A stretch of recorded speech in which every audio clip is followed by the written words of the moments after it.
organizatorja in soorganizatorja.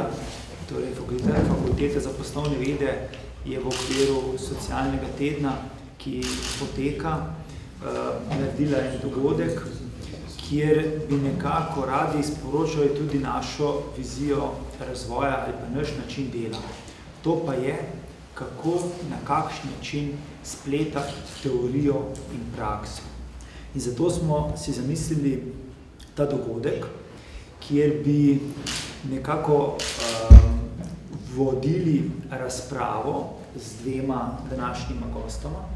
Na moji levi gospod Anton Papež, poslovnež, direktor podjetja Interenergo, član skupine Kelak, človek, ki ima res bogate poslovne izkušnje, ne samo v Sloveniji, ampak tudi širom sveta. Prej sem ga slišal, da praktično v vseh celinah ste delovali razen v Avstraliji in zato imate bogate izkušnje in pa seveda tudi dobre odnose s tujimi podjetniki, poslovneži, tudi član, podpornik Združenja krščanskih poslovnežev Slovenije, ki se jim v tem imenu zahvaljujem za podporo in za promocijo tega dogodka. Na moji desni strani magister Mitja Steinbacher, ekonomist, teoretik, sodelavec Fakultete za poslovne vede, človek, ki dobro pozna svobodno ekonomsko misel in te dva gosta smo izbrali z jasnim namenom in to je, da na eni strani slišimo torej prakso, na drugi strani slišimo teorijo o istih stvareh. In zato bi res ta pogovor želel, da izveni na način torej opredeljevanja ene in druge strani do torej nekih bodisi ekonomskih načel, ekonomskih resnic. In če začnem najprej za ogrevanje, bi oba vprašal, kako razumeta zasebno pobudo, kako razumeta tržno gospodarstvo. In dovolite mi, da dam citat, mogoče kot začetek, rekel, Biblije nekih vrednot družbenega nauka cerkve. In sicer družbeni nauk cerkve ima človekovo svobodo na gospodarskem področju za temeljno vrednoto in za neodtujljivo pravico, ki jo je potrebno pospeševati in varovati. In nadalje, ustvarjalna razsežnost je bistvena sestavina človeškega ravnanja tudi na področju podjetništva, kaže pa se zlasti v nagnjenju do načrtovanja in iniciativnosti. Torej, to nekako opredeljuje, tako je opredeljena zasebna iniciativa ali zasebna pobuda, ki je motor vsakega podjetnika, seveda pa je tudi v ekonomski teoriji ima pomembno mesto. Torej, zasebna pobuda pomeni prvič, da se vsak posameznik zgane iz mesta, da je inovativen, da išče nove priložnosti, da išče nove trge, seveda pa ob tem spoštuje nek naravni red, neka načela, neka vrednote, ki si bomo mogoče otili takoj, ko bo odgovorjeno to vprašanje v nadaljevanju. Torej, spoštovana gosta, zasebna pobuda kot istočnica, mogoče Mitja na začetku, teoretsko vemo, kdo so avtorji na tem področju sicer, ampak kljub vsemu bo potem odziv. Ja, zdaj, lepo zdrašal v mojem imenu. Zdaj, o svobodi, o zasebni pobudi teoretsko govoriti je nekako nehvaležno. Zakaj? Ker je to en zelo človeški, naravn, oziroma en vzgib, se pravi svobodno delovanje, s katerim smo vsi rojeni. To je ena osnovnih reči človeških, se pravi, da se s tem vsi rodimo, kot pravi prvi člen ameriške ustave, da we all are born equal, se pravi, vsi smo rojeni enaki. Zdaj, znanstveniki, raziskovalci bodo težko ubežali temu, čeprav se zelo trudijo, posebej se pri tem trudijo, se pravi, znanstveniki z področja ekonomske politike, ki bi radi nekako vstopali v polje zasebne pobude in nekako s pomočjo enih, rečemo temu, konceptov, ki sledijo cilje skupnosti, nekako določali potem, na kak način ljudje delujejo. Se pravi, zdaj svoboda kot taka je v najširšem smislu definirana kot način vedenja posameznika, ki vsem ljudem omogoča, vsakemu zase, se pravi, udejstvovanje, razvijanje svojih talentov, pri čemer ne sme posegati v polje svobode drugega posameznika. Se pravi, nam je v principu dovoljeno takšno vedenje, s katerim ne vstopamo, nasilno vstopamo, se pravi, brez soglasja drugega človeka v polje drugega, se pravi, ostalih ljudi. Zdaj, eni razumejo svobodo kot laissez-faire, se pravi, pustite nas na miru, jaz lahko delam, kar želim. To ni svoboda. Jaz lahko delam, kar želim, pomeni, se pravi, vedenje, ki ni skladno z konceptom svobodne družbe. Se pravi, ker je to vedenje, ki ne upošteva osnovnih vrednot, ki pa nas vse omejujejo. In te vrednote so mejnik, čez katerega ne moramo. To pa se pravi spoštovanje, dostojanstvo vsakega posameznika, naše lastno življenje in življenje vseh ljudi. Nam je dovoljeno početi to, kar nam najbolj splošna družba dovoli. Jaz mogoče se vključim to osnovno misel in verjamem, da je v podjetnem svetu, se pravi v svetu podjetništva, nekako podobno. Se pravi, tu bo pogled bolj ali manj sovpadal. Se že veselim odgovora, pravi gospoda. Ja, prav gotovo je svoboda delovanja osnova, ne. Je pa vedno, saj v našem prostoru, kjer govorim za Slovenijo ali pa v tem delu Evrope, to zelo potem nejasno razmejeno, ker za vsako svobodo je treba na drugi strani dati tudi neko odgovornost. Hočem povedati, da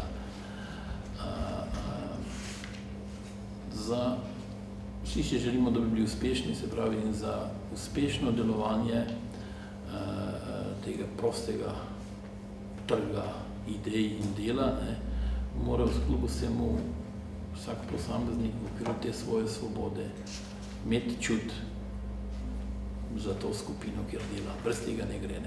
Popolna anarhija je zelo zgodovinsko dokazano neproduktivna, tako kot je enako neproduktivno, če je vse centralizirano. Tukaj imamo dva pola, vse vmes je pa potem lahko bolj ali manj uspešno. Moje videnje tega je to, da se danes treba zavedati, da jaz trdim, da ne tekmujejo v tem svetu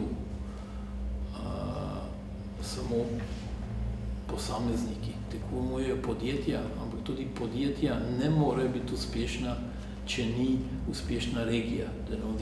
Ne rad uporabljam besedo državo, ker države so zdaj postale več ali manj samo še organizacijske tvorbe za zadovoljanje nekih potreb poslov in pa delovanje podjetij, pa saj v okviru Evropske skupnosti, v okviru sveta zelo razpršeno, ampak kljub vsemu, če uspe neka regija skoordinirati to svobodo z nekim skupnim ciljem, tisti so potem uspešni. In to mislim, da mora biti vodilno. Da je vedno potrebno to, vsak posameznik mora imeti ta čut, da to umesti v ta prostor, kjer je, in poskuša to povezovati, potem si lahko uspešen, kajti brez tega ne gre, da to obstaja. To bi bil moj komentar. Mislim, dodatek k temu. Zdaj pa lahko še kaj zelo Ja, jaz v bistvu še mogoče, zdaj, en Nobelov nagrajenec, James Buchanan, je razvrstil skupine ljudi po njihovem odnosu do urednot in spoštovanja pravil v 3 skupine. Prva skupina so ljudje, ki vemo, kaj je dobro in kaj je prav, oziroma ki vedo, sam sebe tudi uvrščam v to skupino, se pravi, kaj je dobro in kaj ne glede na postavljena pravila, taksonomno, se pravi, ne glede na zakonodajo in se bomo skladno s tem tudi vedli. Potem druga skupina teh ljudi je nekje manjšina v družbi. Druga skupina so ljudje, ki za svoje življenje potrebujejo avtoriteto. On jih imenuje, se pravi, moral authority, group of people. Se pravi, ti ljudje potrebujejo zakonodajo, sicer so nekako, ali pa vsaj neka načela, pravila, sicer so nekako zgubljeni, se povezujejo v interesne skupine raznoraznih oblik. No in tretja skupina so pa moral anarchists, to so pa ljudje, ki ne spoštujejo nobenih pravil. In zdaj ti ljudje, ki ne spoštujejo nobenih, niti moralnih, niti zakonodajnih, se pravi, za njih velja, oni svoje življenje dojemajo kot življenje, da je dovoljeno vse, vse, kar si jaz želim, to je moja pravica, to lahko dobim in to moram dobiti, in to bom dobil. Zdaj, jaz imam občutek, da smo v Sloveniji nekako na prehodu iz prejšnjega sistema, se pravi, ker so bila pravila rigorozna, striktna, ker so se ljudje omejevali, se pravi, se njihovo življenje omejevalo, precej močno, tudi z močnimi sankcijami za odklonsko vedenje. Od teh pravil, ki so bila postavljena na prehodu v demokracijo, se nekako ta refleks oziroma se je zgodil en ta premik iz stanja spoštovanja avtoritete, ki se sicer vykaznovan, v stanje, ker pa se ljudje požvižgajo na pravila. In sedaj smo v enem stanju, ki ga sicer v javnosti označujejo za terminom kriza vrednot, ker ljudje praktično, vsaj tak je občutek, se pravi, kršijo zakone, ki bi jih tudi sicer morali spoštovati. No, ampak tule je dobra istočnica za pogled na tiste vrednote, o katerih vsi nekako govorijo, rečemo krize vrednot kot nek vakuum, hkrati pa se ne zavedamo, kaj le te so. Pa dajmo mogoče osvetliti nekatere izmed teh, če preberemo recimo vrednote ravno tega združenja, torej Združenja krščanskih poslovnežev Slovenije, na njihovi spletni strani, lahko preberemo sledeče: čut in skrb za sočloveka, solidarnost, poštenost, odgovornost in pravičnost. Pa mogoče, če za trenutek ustavimo najprej pri prvi, torej pri čutu za skrb za sočloveka in solidarnosti. Nekako jaz vidim to kot neko ljubezen do sočloveka in kot drugo za to, kar pravi literatura. Solidarnost pripisuje poseben pomen notranji družbeni naravnanosti človekove osebe, torej izvira iz človeka. Enakost vseh v dostojanstvu, torej da svojega sočloveka jemljamo kot sebi podobnega, enakega, in seveda pravicah, torej ne širimo, ne posegamo v pravice drugega. Skupni poti človeštva in narodov k večji prepričljivejši enotnosti. Ali pa izpostavljamo dejstvo, da obstajajo tesne povezave med solidarnostjo in splošnim dobrim, solidarnostjo in splošnim namenom dobrim, solidarnostjo in enakostjo med ljudmi in narodi, solidarnostjo in mirom v svetu. Seveda, vsak takoj pomisli, država mora biti odgovorna za solidarnost, da se mora poskrbeti, ampak tukaj imamo podjetnika, kako se pa v podjetništvu skrbite za solidarnost, kako v odnosih ste solidarni. Torej, če se mogoče malo za en trenutek ostavimo pri tej vrednoti solidarnosti, kajti vemo, tudi družbena korist podjetij je ravno zaposlovanje ljudi, omogočanje preživetja preko seveda plačila za pravljeno delo, nek družinski osebnostni razvoj. Torej, kako vidva razumeta solidarnost kot vrednoto? Ja, gledajte, jaz sem ravno to menil, to pripadno vsaj religiji, ker je ta pot ni nikoli enosmerna. Poslovanje je kompleksen proces in ti potrebuješ partnerje, sodelavce in okolico, v kateri lahko delaš. In če se ta, lahko rečejo to besedo solidarnost, ta simbioza, kjerkoli poruši, imaš težave in težje delaš odnosa, nisi uspešen. Ampak vse te vrednote, ki so to vse povezane, da moraš samo eni govoriti, ali pa težko samo eni govoriš, vse to se začne pri vzgoji in tako v okviru družine in pa potem zunanji vzgoji, ko probamo to vso zgodovino človeštva to doseči, enkrat bolj uspešno, enkrat manj. In te vrednote, kateri sigurno je solidarnost zelo pomembna, se potem manifestirajo skozi to sodelovanje. In takoj, ko katerakoli, to je umetnost ali pa problem človeštva ravno v tem, takoj, ko to preraste eno od drugih, pridemo do teh konfliktov in jih je težko rešiti. Samo jaz sem strog zagovornik tega, da vso zgodovina se človeštvo sprašuje, kaj prej jajce ali kokošne. Ampak takoj, ko nimaš, ko je del, ki producira in zagotavlja možnost obstoja v nevarnosti, se začne vse drugo rušiti. Skratka, ko prevlada moč solidarnosti nad močjo ustvarjanja, tukaj ni več poti naprej. In tukaj so te nevarnosti, ki jih mnogo, ki je ki niso črtani jasno in se mnogo kje to začne rušiti. Druga stvar je pa ta, da solidarnost prav gotovo osrečuje vsakega. Mislim, da je to vrednota, kateri ne bi mogel trditi, da ne obstaja, ta je prirojena in je ena od teh osnovnih vrednot, ki človek ima.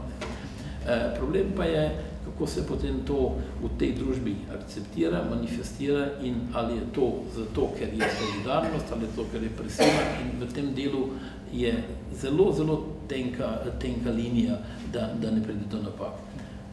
Na koncu je pa to osnova za naprej, kajti samo en del ali pa ključen del solidarnosti je tudi to, da znaš graditi odnose med ljudmi, govorimo o poslovnem svetu, ne?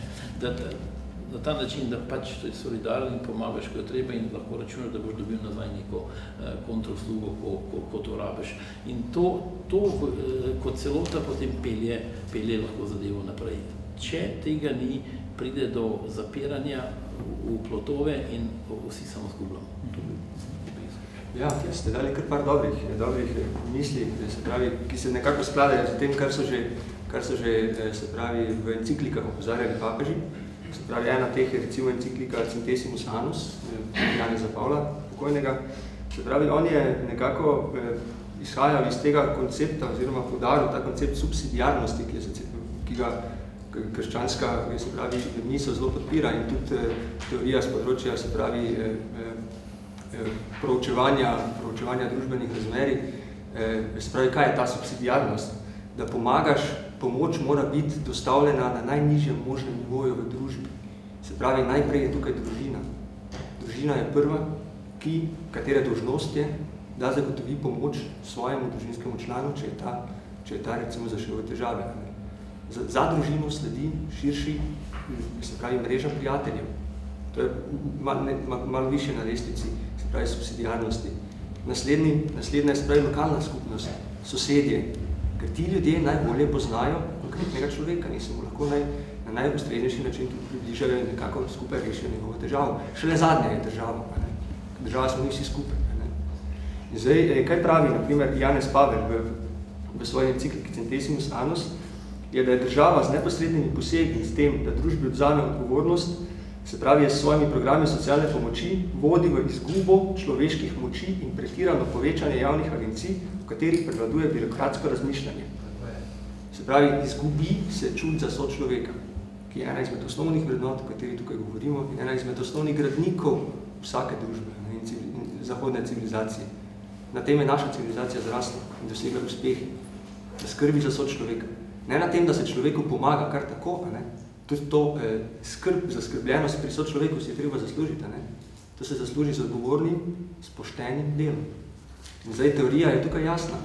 Imamo sicer, zdaj, se pravi, v smislu, da predvsem ta teorija, ki je išla iz te, se pravi, doktrine o subsidiarnosti in iz te, recimo, filozofske misli, ki so jo začeli oziroma zelo donegovali misleci Salamanške univerze, se pravi, in prenesli preko aktivnosti jezuitov tudi k nam. Se pravi, gre za to, da iz tega potem zrasla klasična, se pravi, Adama Smitha najbolj poznate, klasična šola ekonomske misli, ki zagovarja predvsem individualno odgovornost, če najbolj splošno povem, se pravi, individualna odgovornost do bližnjega izhaja iz človeka. To je prejšnji režim, recimo, pohavil, ki je inštaliral državo, ki mora skrbeti za vse. In tukaj potem izgubila družina, izgubila je Karitas, katoliška cerkev. Vsi, ki so predtem skrbeli, civilna družba, ki je skrbela, se pravi za to dostojanstvo človeka, je tako izgubila. Jaz mislim, da je problem, nisem od zadnjega obdobja, kar globalen problem, da je ta konkurenčen boj pripeljal do tega, da mi nekako poskrbimo za ljudi ko konča osnovno šolo, recimo študenti so že vpeti v neke procese, pa dokler delovno aktivan.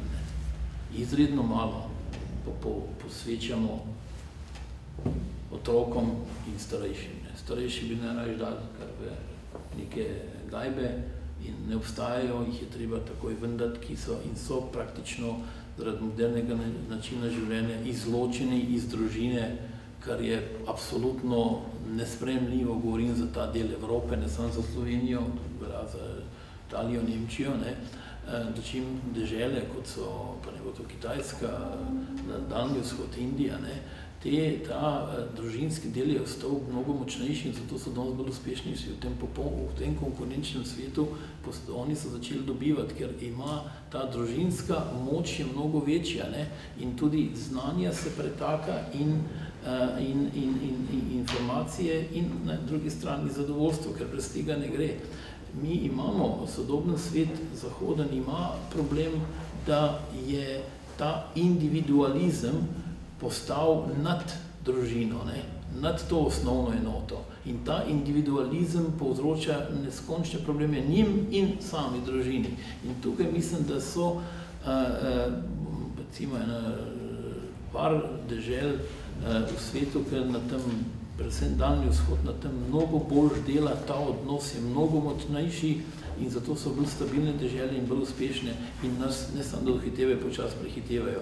Ker brez te osnovne celice, brez te moči ne moreš obstajati. In ta zgodba, mislim, da bo, zaradi, če smo kasneje kaj pogovarjali, novih načinov proizvodnje in tako naprej, če dalje močnejša, kajti težko se boriš proti enemu živemu organizmu družine in širše recimo okolice, ki deluje v isti smeri in je soodgovorna in sopada z neko matrično strukturo posameznikov, z neko mašino, ki naj bi to menedžirala. In tukaj mislim, da se soočamo z dejstvom, da bomo morali na te moči in znanja združevati. Ta najmlajših, srednjih in najstarejših jih skupaj družiti, kajti družbe so postale predeterminirane in preinformirane in ne bo napredka tukaj. Ta zgodba se bo morala nazaj skoncentrirati in potem v okviru tega komunicirati in veljati naprej. To je moje videnje, kako naj bi se to razvijalo.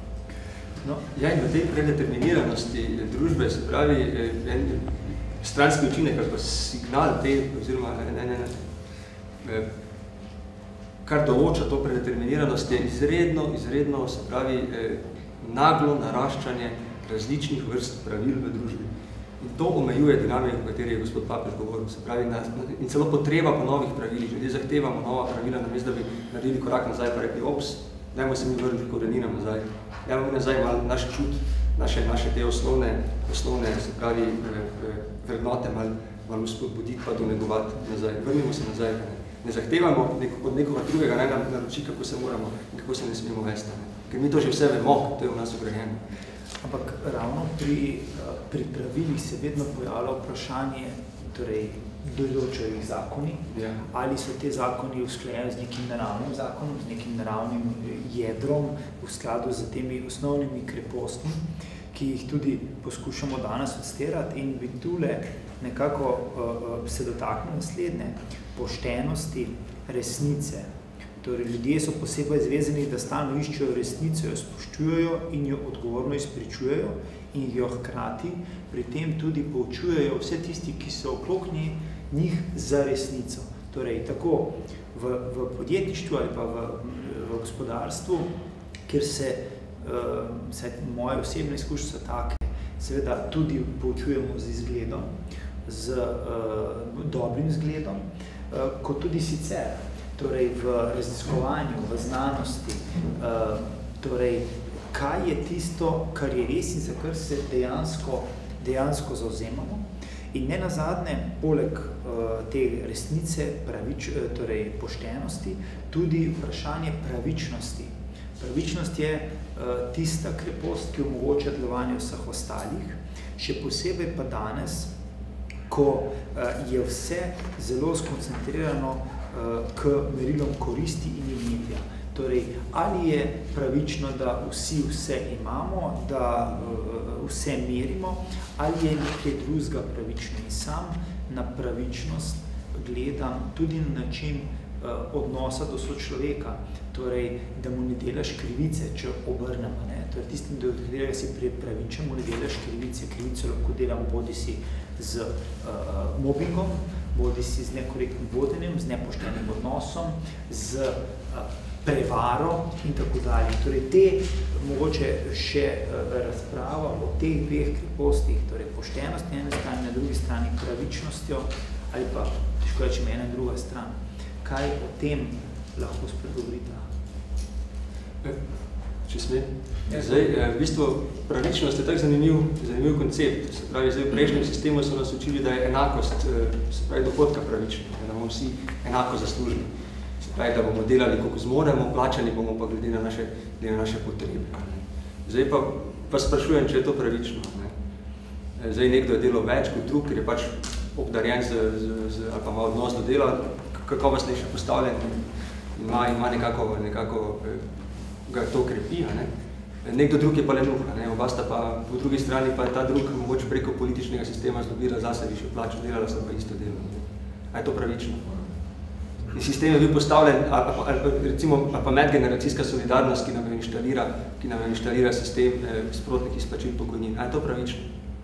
Da imamo danes 1,5 zaposlenega na enega upokojenca, prej smo pa imeli, ko se je sistem inštaliral, pa 4 zaposlene na enega upokojenca. A je to pravično za našo mladino, ki šele vstopa na trg dela?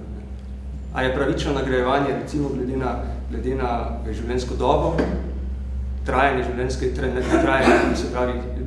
zaposlitve, ali je pravičnejše morda nagrajevanje glede na ustvarjeno vrednost? Kaj je zdaj pravičnejše? Zdaj, koncept pravičnosti je zelo relativen termin, se pravi, in se ga ekonomsko-politični znanosti precej uporablja. Precej uporablja in tudi po mojem okusu precej napačno, se pravi ne napačno, ampak v ekonomskem smislu škodljivo interpretira. Jaz težko ugovarjam, se pravi, z vidika pravičnosti, da je treba skrbeti, se pravi, za svoje starše. Ne pristajam pa na to, da sistem od mene zahteva, na kak način moram jaz to početi. Da sem jaz primoran, da ne morem niti zase varčevati za svojo pokojnino. Kar recimo mi danes pokojninski sistem ne omogoča. Recimo. Se pravi, zdaj, o pravičnosti bi mogoče še se pravi citiral, jaz sem tu na pravičnost. Da pa mogoče dajmo besedo v papežu, pa potem... Ja, pa jaz kot to najdem. Ja, gledajte, to so teme, ki so res kompleksne, ampak je kar precej narodov ali pa rekov, tudi slovenski ali pa srbski. Pravično je tisto, kar je masi nekako sprejemljivo, seveda. Kakšna so pa merila, da masa sprejme, druga zgodba. Ampak tukaj je treba biti zelo pazljiv, ker predvsem, ko se v pravno determinirani družbi začne mešati pravo pa pravičnost. Mi moramo imeti jasna pravila in ta je treba spoštovati, in potem v okviru tega pa probaš biti maksimalno človeški, če rečemo, da bi mogli pravno samo besedo pravičen. Jaz sem strog zagovornik te soodvisnosti. Če ni tisti, ki ne priznava soodvisnost, je po mojemu hudi zmoti. Tudi dokazano zgodovinsko in za današnji čas in vedno je to tako bilo. Prevelika moč skoncentrirana na neki točki vedno povzroča velike probleme, ker ne gre. Nobene moči pa še večji, ki je pa kaos. To mora biti ena simbioza. In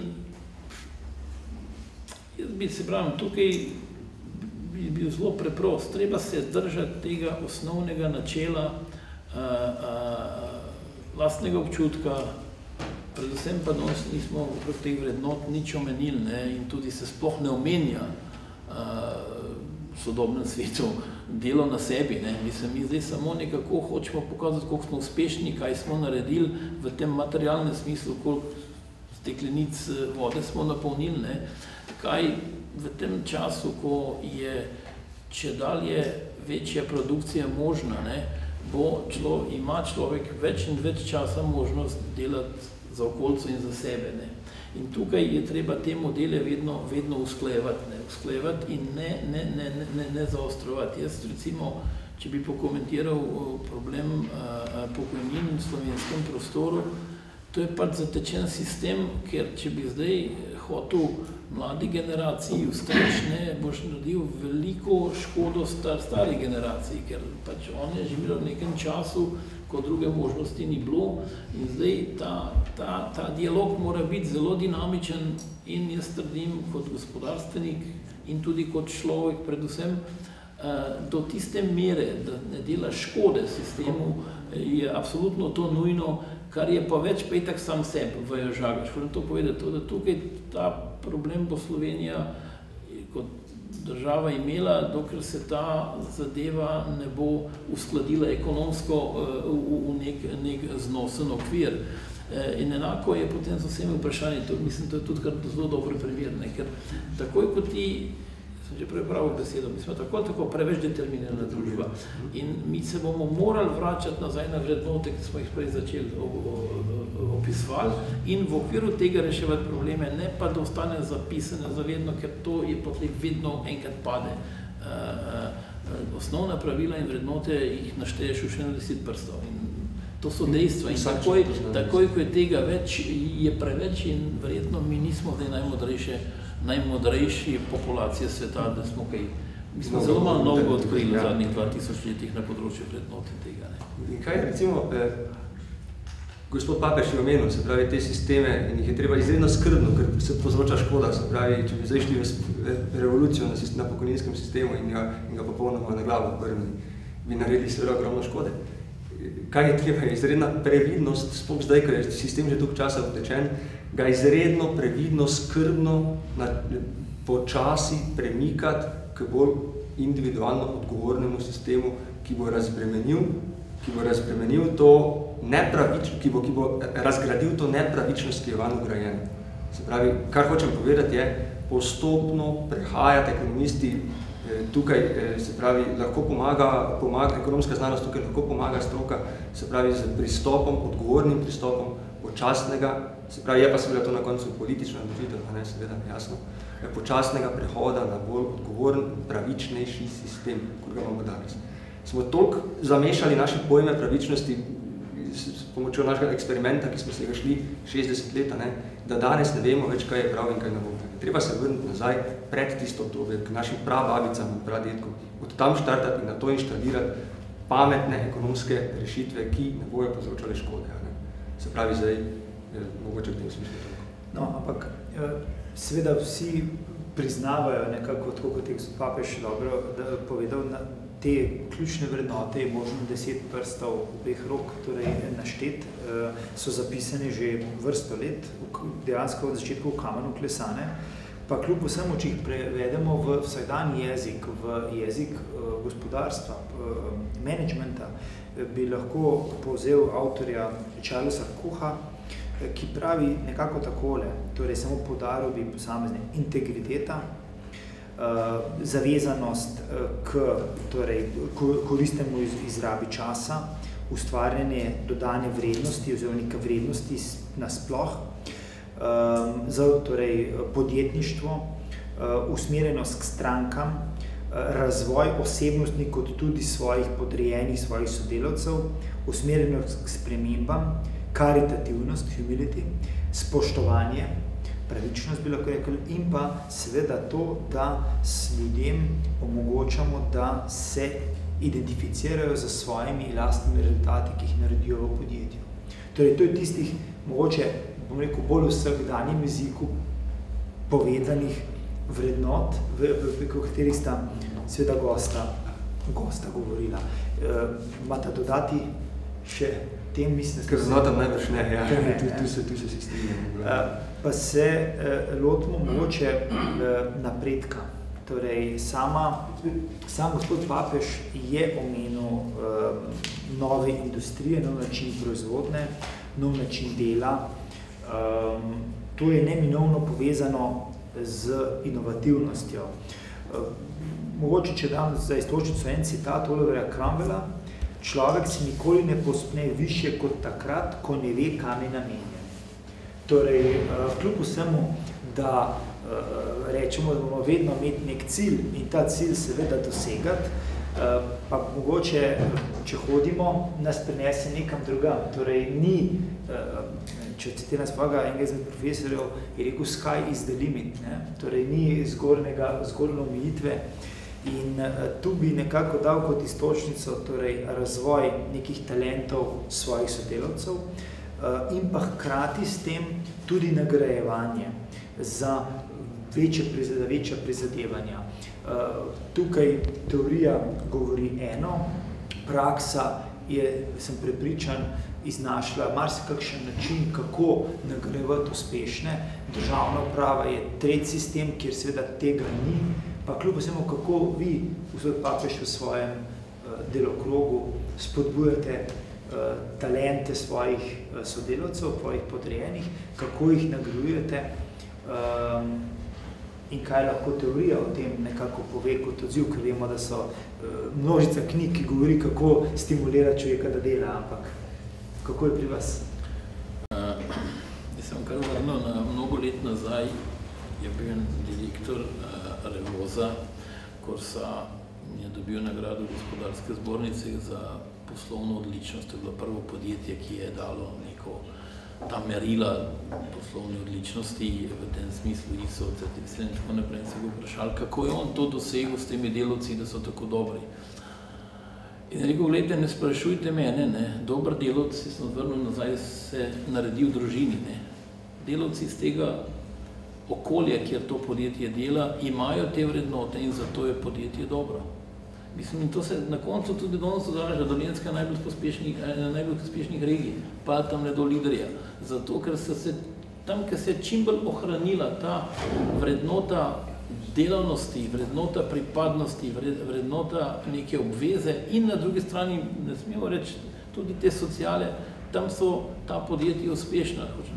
In to, če to uspeš potem v podjetju doseči, ne, je to bistvo.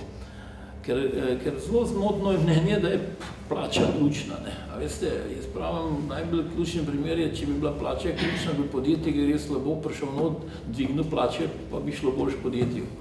Nič sem še slabše bo, garantirano, govorim, ko sem že dolgo let direktor. Plače na tem 4., 5. mestu. Ne.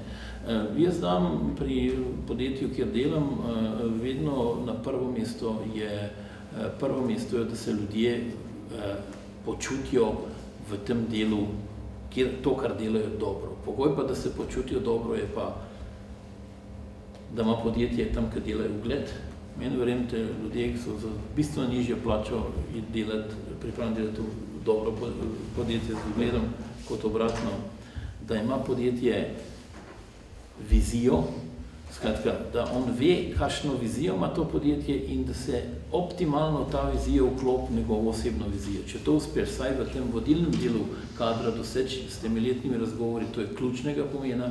Zatem so potem čist njegovi individualni cilji, ki jih ima, jih bo dosegel, ima možnost se vidi tukaj, prav gotovo, zdaj malo pa že pride plača, ne, pa potem benefice in tako naprej. Sem, če te simbioze ni, podjetje ne funkcionira, jaz sem bil v parih podjetjih, to je za to, kar se plač pa nagrajevanje tiče. Kar se pa teh ostalega sem že prej malo omenil, ne. Jaz sem delal na večjih kontinentih kot direktor, že prej omenil, in jaz vem, da je to, kar sem omenil, to družino, ali pa ta predkultura, zgodovinska kultura ključnega pomena, ni na ključje, da je Idrija dobra v tem, da imamo dve dobre firmi. Vi morate vedeti, da je gimnazija bila leta 1600 že v Idriji, da so bili tam rudniki, prve tehnologije v Evropi so se tam razvijali skozi to tehnologijo in to je tisto znanje, ki je v zraku, ki je v stenah. Ti preprosto, jaz sem bil 8 let v Afriki, ti tehnične tovarne v Afriki ni in še dolg ne bo. Pač te kulture tam ni. Oni, če gledaš afriški film, niste nikoli videli, da so kaj z vozom vozili, vedno na rokah nesejo. Ne bi bil rad grob, ampak fazo kolesa niso oni tako jemali, kot smo jim jemali, pa da je treba to mazati, pa da je treba neke ležaje. In to so dejstva, to tako je. Tako kot na Kitajskem so za neke drobne, fine stvari, ki so jih razvijali, so sami talenti. Hočem povedati, da zanemarjanje tega je popolnoma nepoznavanje, kako svet funkcionira in tudi potem, ko v podjetju delaš, moraš probati od ljudi, s katerimi delaš, zvedeti, govorim za ta del, na katerega imaš ti vpliv, in je preprosto takole. tudi ko greš med delavce, ne, če je med 10 ljudmi en dober, pa 2 povprečna do 3 je vrhunska skupina. Ne. Pa to govorim zelo z prakse, ne govorim na pamet. In same dobre noš nič naredil, same slabe pa še manj. Ne. In potem je isto proti vrhu konkurenja. Ti moraš imeti kreatorje, followe, ti, ki spremljajo in pa one, ki znajo odločiti. In ta kombinacija je ključna. Ampak brez, že parkrat danes omenjenega, nekega dialoga, brez te komunikacije, da je istočasno vsak posameznik pomemben in dela za skupino, brez tega pa ne gre. In jaz vsakemu mlademu, predvsem, ki bo postavil na vodilno mesto, pravim, jaz kot direktor sem ti dal formalno moč.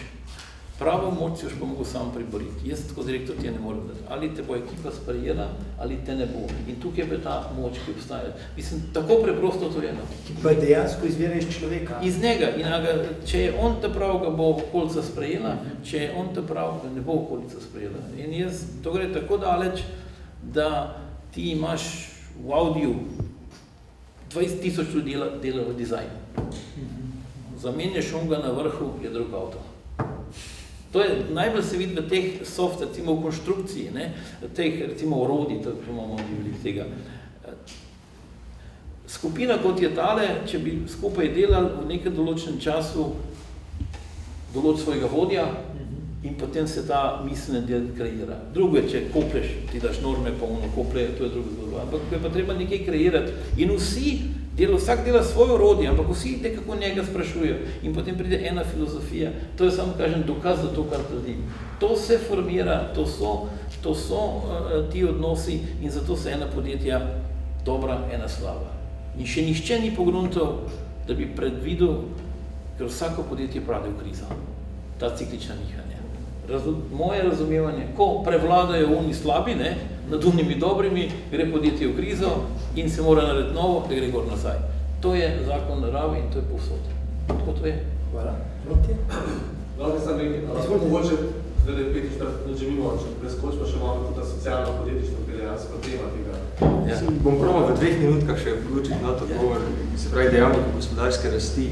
Zdaj, ekonomska misel oziroma ekonomska teorija in neoklasična in neokenezijanska je tukaj zgrešila eno pomembno stvar pri naštevanju dejavnikov za gospodarsko rast. Pravi, kaj se vpliva na to, da se pravi gospodarstvo lahko bolje funkcionira in več proizvede na enoto in kvalitetnejše proizvede. In se pravi s tem skrbi za dvig standarda ljudi. Pozabili so, in to je izpostavil Robert Mundell, Nobelov nagrajenec iz ekonomije, sem imel priliko poslušati na Dunaju. Lepo je razložil eden od avtorjev Mundell-Flemingovega modela, se pravi zelo uveljavljene stvari to takrat, je rekel, ja, priznam, napako smo naredili, podjetnika smo pozabili. Si zamislite, ekonomska znanost, ekonomska stroka ni imela vse to pred 15 let nazaj, 20 let nazaj v svojih modelih, razlagah gospodarske rasti pomena podjetnika. Gledali so številke, vlaganje v raziskave in razvoj, ker to pač ena računovodska kategorija, ker se marsikaj med skriva, ne? Ker se skrivajo tudi turistični izleti v tujino. Ne? Niso imeli podjetnika. In s tem sem najbolj odgovoril na vprašanje. Ne? No pa, hvala za to opombo, kolega iz publike, torej fama socialnega podjetništva. Najvej posel seveda teorijo, da opredeli, torej, kaj je socialno podjetništvo. Če preberemo literaturo, nekateri to govorijo, da je to isto kot je navadno podjetništvo, samo da so, temu reči, nižji stroški dela, nižji stroški samega funkcioniranja podjetja. Po drugi strani, da gre za družbeno odgovornost, družbeno odgovorno ravnanje takega podjetja, pa lahko rečemo, potem so pri nas vsa podjetja od NLB-ja na vzdolj družbeno odgovorna, ker financirajo šport, kulturo, šolstvo. Tretji pravijo, da je socialno podjetništvo to, da dejansko se zabriše sledi med vodji in nekako zaposlenimi in zaposleni soupravljajo s podjetjem. Kaj je pravzaprav, kako vi razumete, Mitja, socialno podjetništvo? Mogoče samo še za razmislek, tule v bližini je eno izmed socialnih podjetij, Gostilna Dela, ki je začela kot socialno podjetje, kjer so bile kakovost hrane, kakovost ponudbe ustrezna, dobra. Ko je poteklo obdobje državne pomoči, ki so jo prijeli kot prvo socialno podjetje, so cene narastle. Zaposleni so več ali manj isti ljudje, torej tisti, ki to so ljudje, mladi, ki imajo moče malo manj priložnosti, ki ne končajo gostinske šole, pa imajo možnost se dokvalificirati v praksi. Torej, zdaj sem dal namenoma 4 poglede, ker mislim, da tukaj pogled ni enoten in zato je, kako vi razumete, kako teorija to razlaga, vem, da se malo manj s tem ukvarjate, ampak na drugi strani podjetje, ki gotovo ni socialno podjetje, pa je hkrati socialno podjetje, kot sem že dal prej kot opombo, da vsak mesec izplačena plača je tudi neka sociala, če tako rečem. Ne samo sponzoriranje odmevnih družbenih dogodkov, kot se običajno Slovenija tretira kot družbeno odgovorno ali socialno podjetje. Tako da. Jaz bi to odgovoril na sledeč način, je že kolega Žiga precej nakazal moj odgovor, moram priznati. Se pravi, zdaj podjetje, ki izplačuje poštene plače, poštene v smislu, da so plačani ljudje to, ko so si zaslužili, in motivacijske plače, se pravi, je socialno podjetje, v najširšem smislu socialno. Zdaj, vi ste najbrž mislili na posebne profile podjetij, ki zaposlujejo težje zaposljive ljudi, na podjetja, ki recimo skrbijo za širše družbene funkcije, za eno kohezivnost v družbi, ki bi naj se s tem delovanjem teh podjetij krepila. Zdaj, moj odgovor tukaj bi bil sledeč. Zdaj, nevarnost, ker gre se vendarle za subvencionirano dejavnost, obstoji nevarnost, da se pravi dobimo v socialno podjetništvo ljudi, ki se za socialnim podjetništvom sicer, oziroma ki se sicer niti s podjetništvom ne bi ukvarjali, ker jih zanimajo subvencij prvrsti. Manj odgovorno delo, manj ponujanje kvalitetnih programov, manj vse ostalo, ki bi naj bilo v ospredju.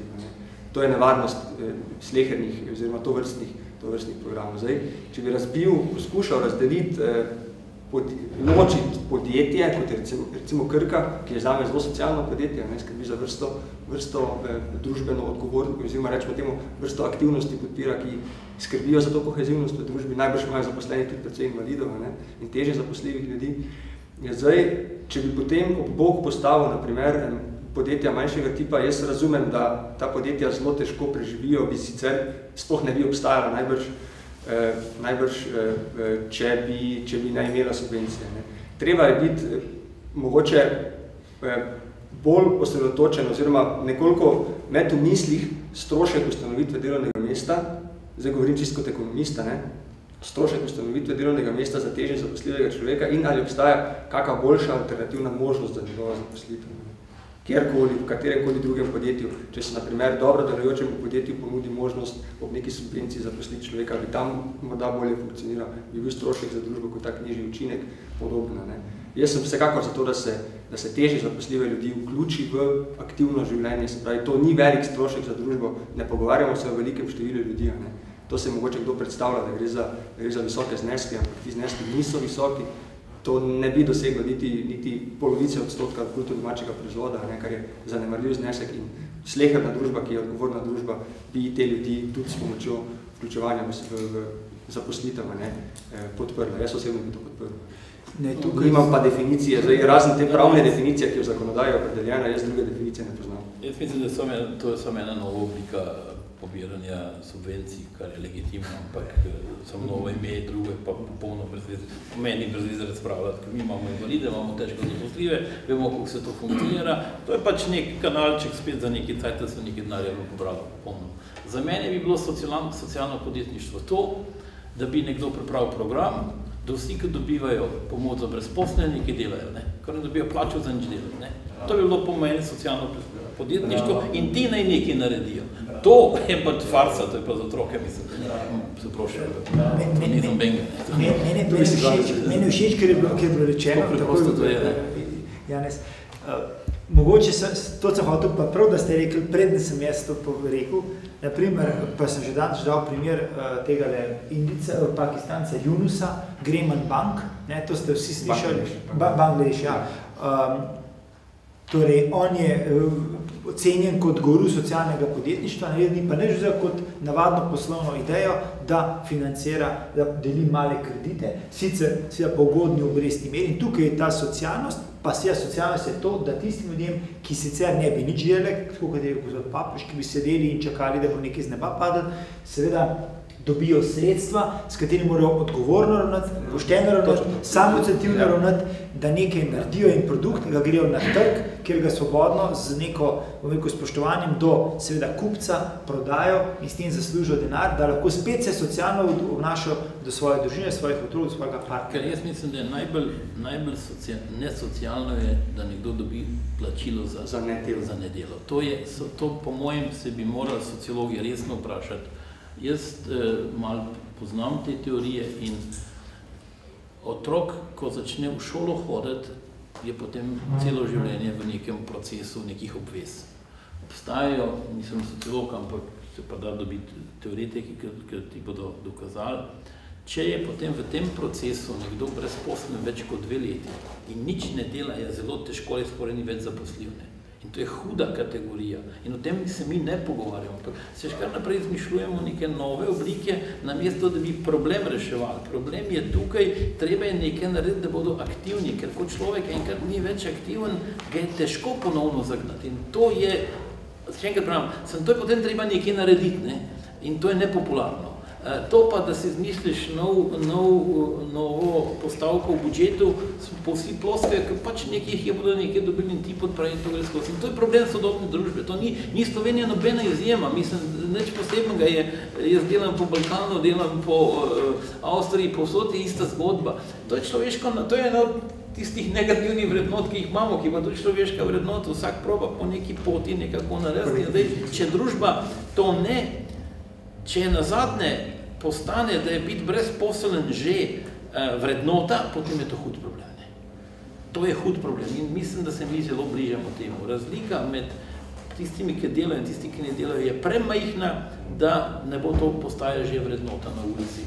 In ta krog obračati nazaj ni lahko, se pravi, je treba biti tudi zelo, zelo previden. Enako v podjetju, moraš paziti, da ljudje imajo delo in ljudje morajo dobiti plačo. Kot direktor je to izvedno zagovarjam, to je tvoja osnovna naloga.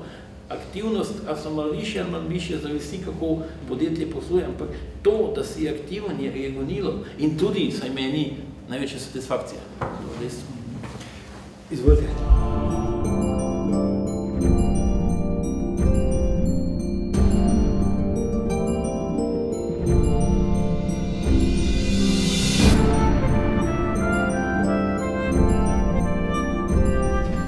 Paradoks. Jaz mislim, da soočamo se s tem paradoksom, ko si izmišljujemo vse sorte deklaracije ob tem, da je vse zelo jasno. Švica je lahko kakorkoli kapitalistična dežela, ampak je dosti bolj socialno kot je Uganda, naprimer.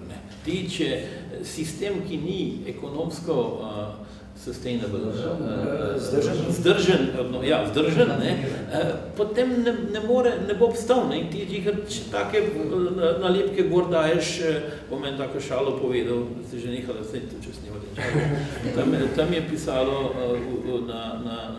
v Pragi je bil napis Večno prijateljstvo za Sovjetsko zvezo. Spodaj pa nadzorno pisalo, pa tudi sekunde ne več ne hoče. Zadeva ima svojo ekonomsko logiko, ljudje to vejo in to, če nisi, zato pravim, jaz mislim, da se preveč plehko se o tem resni ljudje pogovarjajo, pa preveč časa namesto, da bi se iskali, pa ne bi bil zdaj bolj resen kot je do drug, ampak prevečkrat iščemo, ali pa tako rekel, en moj, veliko se pogovarjamo, partner Indic, bil z njem prej njegov prijatelj, ki je doktor in so se pogovarjali o teh Evropejcih, ki se hodijo dol zdraviti. In je on meni rekel, gledajte, Evropejci ste res čudni. Pridete k meni, pa hočete zdravilo, da bo to minilo, da te ne bo bolelo, pravi. Nič pa se ne vpraša, kaj bo bolnik naredil, da ga ne bo več. To ne obstaja.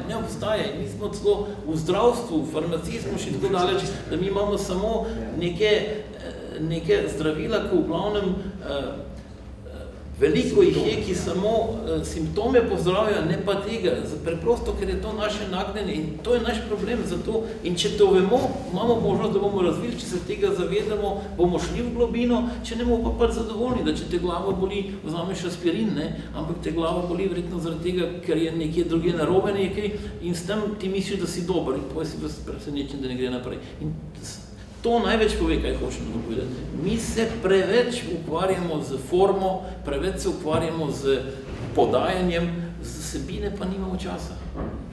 Vsebina je pa bistvo. In bom sam, to, ker sem, če smem dokončati, jaz sem nedolgo poslušal eno predavanje na nanotehnologije in vse to, kar prihaja noter, bioprintanje in tako naprej, je gospod začel tako, da je rekel, gledajte, nič več ni visoko, ne, ker mi zdaj že pridemo nazaj okrog sveta, tudi nič več ni majhno, ker v nano, molekulo grafita raztegnejo na velikost nogometnega igrišča, ne.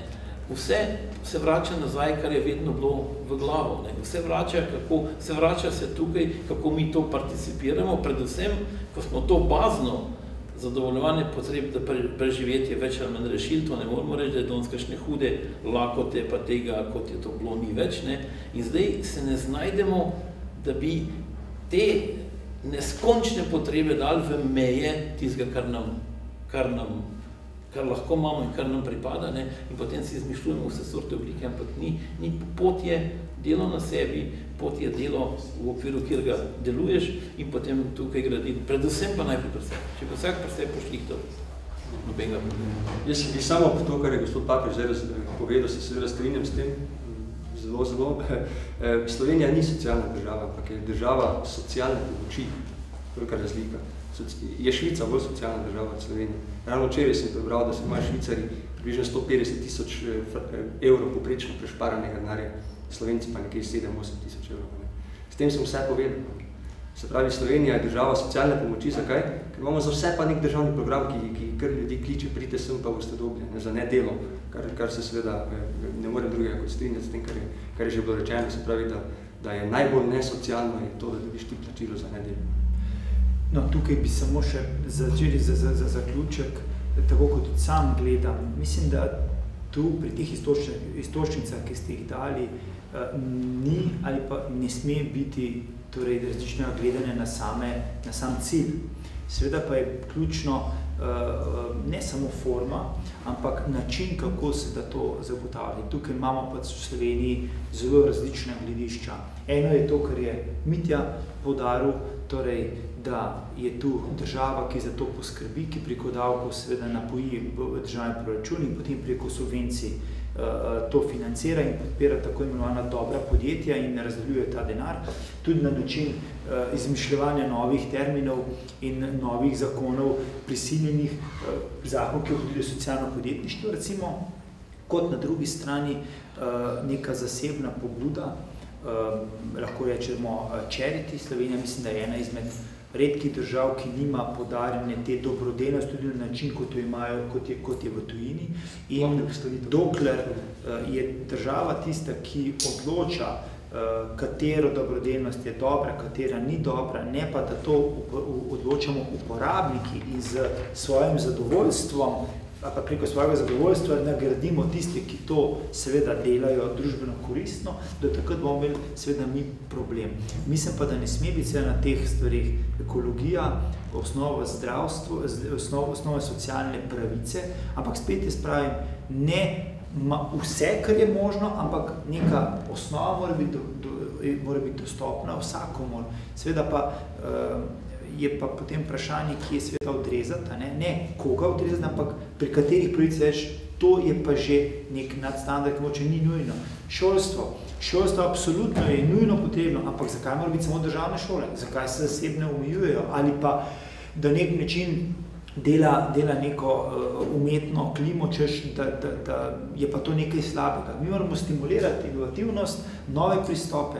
Marsikakšna zasebna pobuda je tudi v šolstvu, tudi v zasebnem zdravstvu pomenila tudi nek magnet za javne inštitucije, da so se prilagodili nekim novim standardom. Tako da, jaz bi, nekako smo si vzeli 1 uro, ker je dopoldanski čas, imamo še obveznosti popoldne, res sem hvaležen v prvi vrsti našim gostom, ki jim lahko, mislim, da res zelo zaproskamo.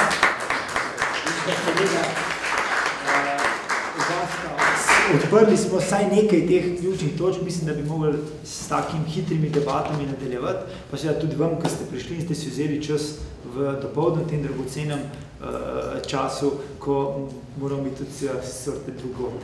Hvala lepa še enkrat, da ste prišli in lep uspešno želim naprej. Hvala.